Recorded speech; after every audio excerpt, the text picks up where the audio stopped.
That may be the greatest catch I've ever seen in my life.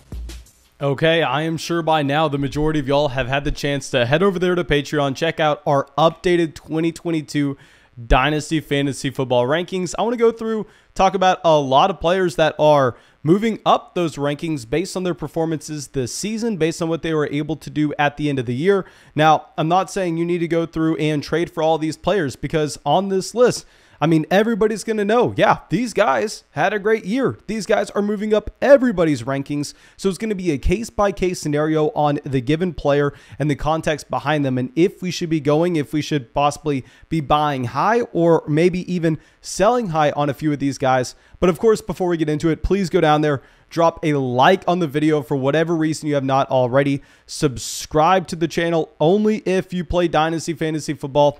Please, only if you play Dynasty. I promise you, you'll be annoyed with this channel a month into it if you do not, because that's the only thing we're talking about. And also leave a comment with a player that is moving up your own Dynasty Fantasy Football rankings from this season. And of course, you can go check out our rankings posted over there on Patreon. When you sign up on Patreon, you get an in-depth podcast breaking down your Dynasty Fantasy Football team. Not only do you get that, but you get in our Dynasty group chat. You also get our Dynasty Rookie Draft Guide posted every single offseason. I mean, this past year was over 100 pages. I'd imagine it's over 100 pages yet again. Get into Dynasty Leagues with us over there on Patreon. And I think that should be it. Let's go through and let's dive into these players. And let's start it off at the quarterback position. And let's go over to someone who was already going at the late first, beginning of the second of Dynasty startups this offseason. It's going to be Justin Herbert. Now, obviously, Justin Herbert came out and had a great year. You don't need me to tell you that. But look into the just dominance by Herbert. It really stands out that he is the quarterback 2 on a points per game basis so far this season, only behind Josh Allen. And of course, that's going to be for a 4-point passing touchdown format where Josh Allen is coming out. He has almost 600 rushing yards at this point. Justin Herbert has almost 300. But if it's going to be a 6-point passing touchdown league, the difference between these two quarterbacks wouldn't be as drastic, because Herbert's right there with his own passing volume. And now, for complete transparency, I'm recording this video before week 16, given the fact that I'm going to be in Mexico at the time this video uploads. But here, as it stands with Justin Herbert, this is someone who came out and has had over 4,000 passing yards through 14 weeks so far. Not only that, 32 passing touchdowns. I mean, 284 rushing yards, which is very important here, and 3 rushing touchdowns as well. So Justin Herbert came out and he checked a lot of boxes. We have talked about this in the past when you evaluate these quarterbacks coming into the NFL. There's a big difference between a quarterback that simply can't run the ball at all and someone that can go out there and pick up just 300 rushing yards. You also have seen this if you have been on Patreon for any of our draft guides, going through and demonstrating that, yes, and it's so dumb. I know we talk about this all the time, but it's really easy for everybody to track. I mean, what NFL quarterbacks are leading the league in passing yards, passing touchdowns, and 300 rushing yards. While it doesn't necessarily sound like that big of a deal, it is a massive one. And then if you can get to 300 rushing yards, that's going to be equivalent to you adding on an additional 750 passing yards. I mean, which is crazy, of course, if you just add that on to the statistic of someone like Tom Brady. And with Justin Herbert, looking at him in this situation going forward, I really don't see how it doesn't either stay this good or possibly get better. We knew that the Los Angeles Chargers significantly invested in their offensive line this last offseason, and those investments will still be there. I mean, you have Corey Lindsey still in the guaranteed contract. Obviously, Rashawn Slater, who they decided to take in the first round, had a very impressive rookie season in his own right. They have Austin Eckler under contract. They have Keenan Allen under contract. I would imagine that they decide to bring back Mike Williams, and Justin Herbert going into year 3. This should be a quarterback that continues to excel. I just think that he has such a high floor and clearly a high ceiling combination at this point. Now, let me go through and pull up what we have from an adjusted yards per pass attempt standpoint. And this doesn't matter too much from a fantasy football standpoint, because obviously he is already crushing it as is, but he's there at 7.7 adjusted yards per pass attempt, which is right up there with, I mean, the top quarterbacks in the NFL. You have someone like Tom Brady at 7.6, and I know we're cherry picking that. Trust me, I get it, but Herbert's been fantastic. If you're going to go over and check our updated Dynasty Patreon quarterback rankings, we're going to have Justin Herbert as our quarterback 4. I still think you have to have Kyler. I think you have to have Josh Allen over him based on their rushing upside. And I think you have to have Mahomes over him. I know you have to have Mahomes over him based on what we have seen from Patrick Mahomes so far in his career, sustaining that production a little bit longer. But Justin Herbert has definitely jumped the tier of quarterbacks like Lamar Jackson, like Dak Prescott, because Herbert's outproducing them now as a second-year player, and he profiles to be someone that has a decade-long career. Now let's go over to our next guy that's going to be someone way cheaper at the running back position. This will be Leonard Fournette. Now, of course, Leonard Fournette just suffered, what should be a season-ending injury from a fantasy football standpoint. Probably will be back for the NFL playoffs here from that hamstring injury. But before that, Leonard Fournette was a top 5 running back on a points-per-game basis. Only behind Derrick Henry, Jonathan Taylor, Austin Eckler, Alvin Kamara. And y'all know we had Leonard Fournette. On the very few videos that we made for this Dynasty channel this season, one of those videos was a buy low running back video, and we had Leonard Fournette there before the breakout looking at a couple different things. Looking at the fact when you're going and buying Leonard Fournette, you're doing so at a discount compared to other running backs like Alvin Kamara, like Dalvin Cook, and we are saying that you could potentially be getting the same level of production from Leonard Fournette at a fraction of the price, and that has maintained now. I will say at this point, based on what we are seeing in just 2022 best ball drafts, based on what I've seen in some mock drafts as well for this Dynasty channel, I don't necessarily know if I can get as excited with Leonard Fournette as some of y'all have been. Just in best ball drafts alone, he is going in the second round, and I want to just draw some hesitation to this. Because with Leonard Fournette, this is a running back that, while yes, is just as young as Dalvin Cook, just as young as Alvin Kamara, they were all in that same draft class, even though it seems like, for whatever reason, Leonard Fournette should be a lot older. One reason that if you pull up our rankings, I'm going to have Leonard Fournette, significantly behind those other running backs, is with Leonard Fournette, he does not have the contract. This is a running back that's going to be a free agent this upcoming offseason. Now, of course, we imagine that Tampa is going to do everything that they can to bring Leonard Fournette back in. But based on how we have seen the NFL marketplace kind of shift towards not wanting to give those free agent running backs a ton of money. Kenyon Drake was really the only guy that signed a nice contract this past offseason. And of course, Kenyon Drake's not the same caliber of player as Leonard Fournette.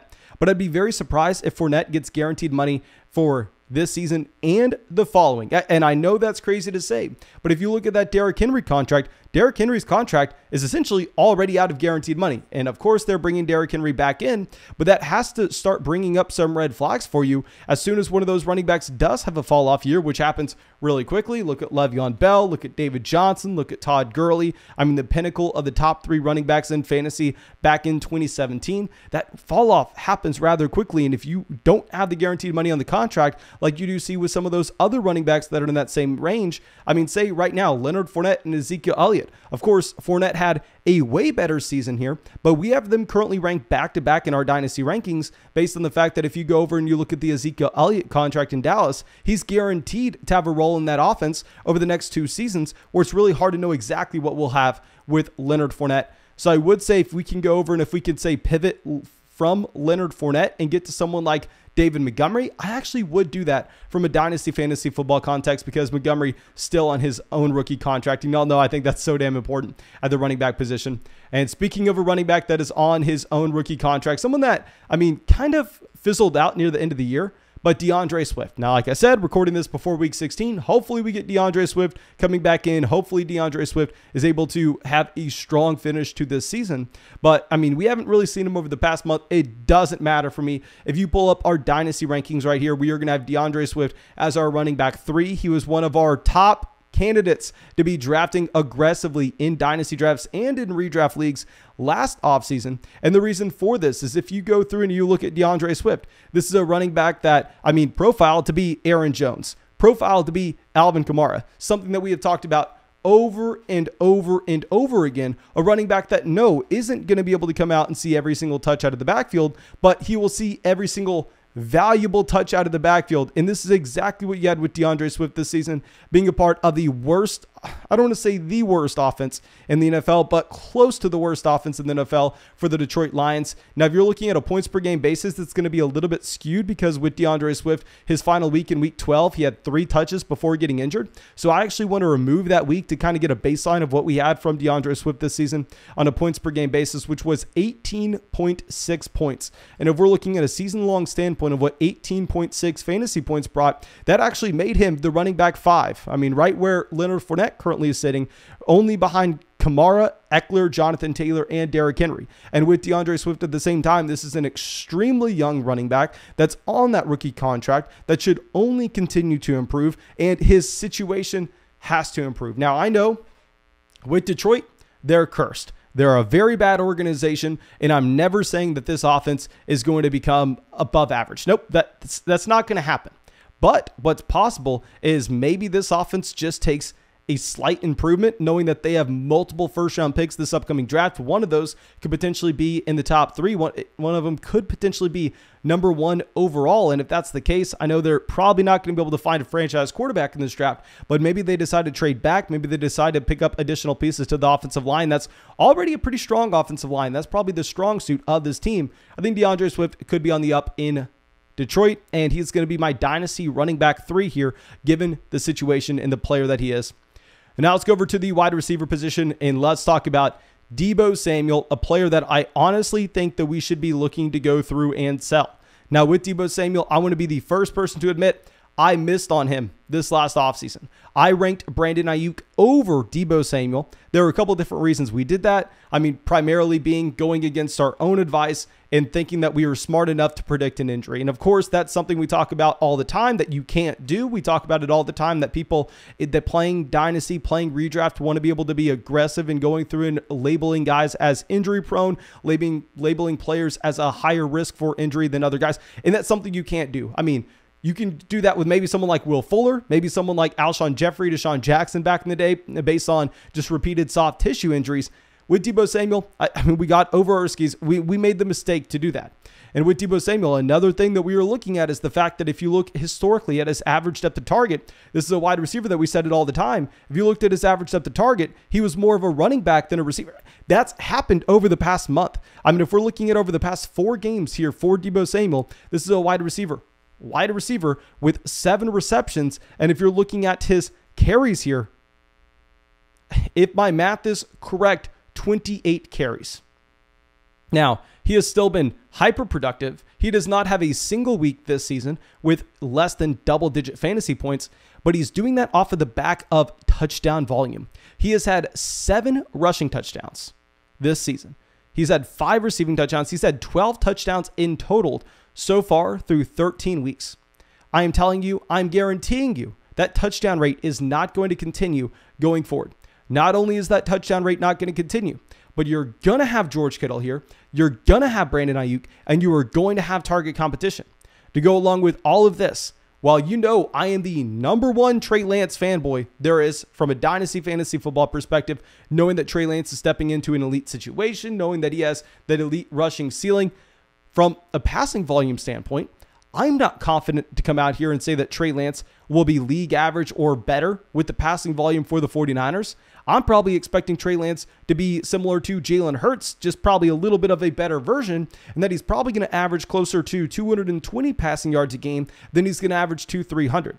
So if you're going to see that this overall passing volume isn't there for this offense, that this unsustainable touchdown rate for Deebo Samuel is most likely going to come down. And at the fact that I know he seems like he's very young because he was drafted in 2019, but he stayed 5 years at South Carolina because of those injuries we previously talked about. So he's actually going to be 26 this offseason. So no, he is no longer an ascending asset. He's more going to be plateauing in his prime right now. Where I am seeing Deebo Samuel currently being drafted, I actually think that he's going to be a little bit overvalued. If you're going over to my Dynasty rankings, instead of having Deebo Samuel, I mean, as a top 3, top 5 wide receiver, as he was this season on a points per game basis. Instead, I actually have Deebo Samuel as a high-end wide receiver 2. I'm currently looking at Deebo Samuel as our wide receiver 13. So please let me know what you are thinking here. I don't necessarily think that we can go through and draft Deebo Samuel aggressively, but someone that we can, and someone that is a top 10 wide receiver for us in Dynasty. Now that I stare at these rankings over there on Patreon, I'm actually going to have to move him over Chris Godwin, given the recent Godwin injury. But we're going to go over to Jaylen Waddle here. Now with Jaylen Waddle, probably the most surprising rookie season for myself outside of Elijah Mitchell, outside of someone else that we're going to be talking about a little bit later in this video. He was fantastic. Not only was he fantastic with his fantasy points per game, but he did so in not that great of a situation. Remember, with Jaylen Waddle, this is a wide receiver that dealt with, my God, Jacoby Brissett for a decent portion of this season. And so far through the first 13 weeks he's played, he's come out and he's had 86 receptions. He's had, almost 1,000 receiving yards. He's had 114 targets, and he is scoring fantasy points and being the wide receiver 17 on a per game basis, not based off touchdown efficiency, not based on anything that doesn't look sustainable, but raw volume, and that's what you were hoping for with Jaylen Waddle. To do this his rookie season is an extremely impressive task, not to mention there's the outside chance, and I'm saying this is an outside chance, not likely. I know Tua Tagovailoa fans are going to lose their minds when I say this, but there's the outside chance that Deshaun Watson is going over to Miami this offseason. I understand it's a low probability, but if it does happen, and if you go from Tua Tagovailoa, and I know Tua has, his fans, trust me, I get it. I'm not one of them. I think that Tua is at best, and I repeat, at best, an average NFL quarterback. And if you go from Tua Tagovailoa to a top 5 option at the position in Deshaun Watson to one of those elite level quarterbacks, I'm telling you right now, where I'm looking at Jaylen Waddle in my dynasty rankings, where he is currently behind Cooper Kupp, Devontae Adams, Tyreek Hill, AJ Brown, DK Metcalf, he would probably, I know he would jump up to being in that DK Metcalf, AJ Brown tier. He would probably be a top 5 wide receiver for me in dynasty if that's to happen. Not saying it's likely, but it's possible. I'm having Jaylen Waddle. Here's my wide receiver 9 to look at this age-adjusted production.